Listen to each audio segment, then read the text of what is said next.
Karl Zerbe was born in Germany in 1903. He was an intensely private man, and an element of mystery surrounds his early life. We do know that he briefly studied chemistry, that his father was killed in World War I, that he had his first one-man show in Berlin before he was 20, that he left home and traveled widely throughout Europe. Unfortunately, few of his works prior to 1928 have survived, though he certainly was, by that time, an accomplished artist. Okay, he was in Munich, Mm-hmm. and the brown shirts were in Munich. Mm-hmm. And the artists and the brown shirts clash, just like college liberals clash with the education department. I mean, you know, there are just clashes. Mm-hmm. And so he was on that list. And he was a, quote, modern artist, unquote. You know, he wasn't, the Nazis were into much more realistic type work than his was. And so he was on that list. And there are stories, which I cannot document, that he also had a Jewish background. Mm. I have his family back through my great-grandparents and find nothing. But somebody did a thesis on the art group he was a member of in Munich, and they tried to get into another art group, and they accepted everybody except Zerbe because of his Jewish background. Well, this is the first I had heard of this. I was 55, 60 when I heard this.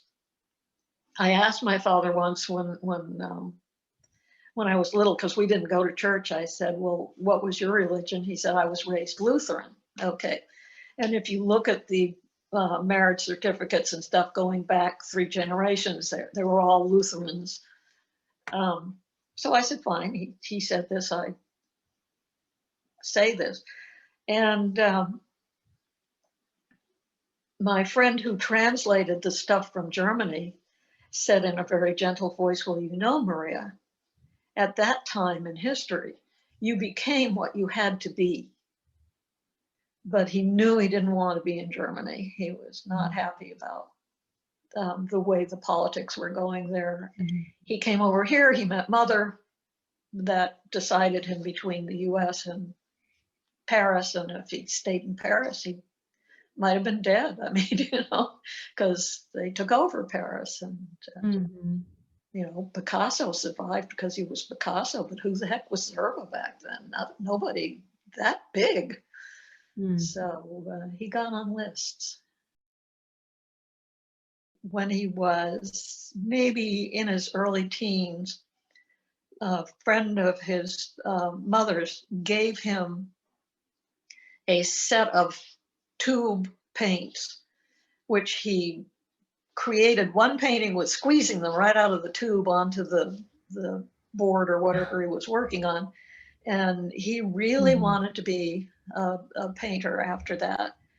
And there was the usual discussion about, well, you can't make money doing that. You have to do something respectable. His dad was an engineer. And so for a brief period, he went to a technical school and studied chemistry, which was interesting because he had that chemistry background, that got him open to figuring out the encaustic technique. Did he make pieces quickly, or did he take a long time? Very quickly. And if you read watch the documentary, you've got David Aronson in there demonstrating how Zerbe created, and it's pretty funny.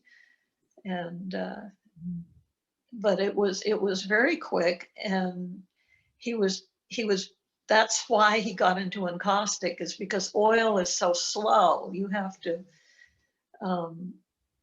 wait for layers to dry before you can go in and do something else. With encaustics, it's instant drying, and so you can just put it on there, and you can layer immediately, and you can use the blowtorch to meld the layers together, and it's very quick. And his mind just moved too fast, I think, for oil paints. Mhm. You know, when you look at the early works, and you have a couple I noticed in your collection. Okay, what he was doing then was mostly traveling around in France and traveling around, and he had no money. And if you look at his titles, you can almost follow train tracks. And what he was doing, and we taught this a class with our kids in my program at the Muscatine Arts Center, is he would go in and he would say, I'm an artist or I'm a painter. I will do a painting for you. Can I have supper? And so he would trade his way through. Wow. And so, you know, the works from then are works that an innkeeper would want to have. Mm. And it's just fascinating to me. You know,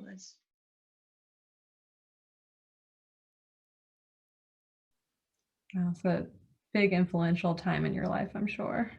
it yeah, it was an idyllic childhood. It really was. It was. It couldn't have been better. Mm.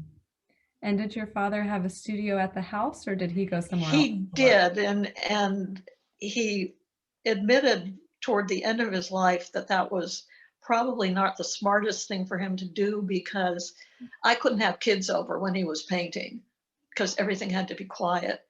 And you know, he thought it was a great idea. Hey, paint all morning, pop upstairs for a sandwich for lunch, go back to the studio.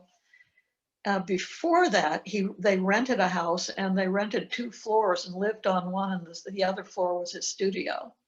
Wow. So it was a similar situation. Do you know how long he lived in Indian Head for? Um, Probably about 15 years. We lived on West Indian Head Drive when we first came down, as that was supposed to be just a year. And then Mm. he bought the property and built, and I think it took him about 2 years to actually get the house built and move into it. Or did he like teaching? It sounds like he did. He did. And he loved his students. He really loved his students. And in a sense, the older he got, they kept him young.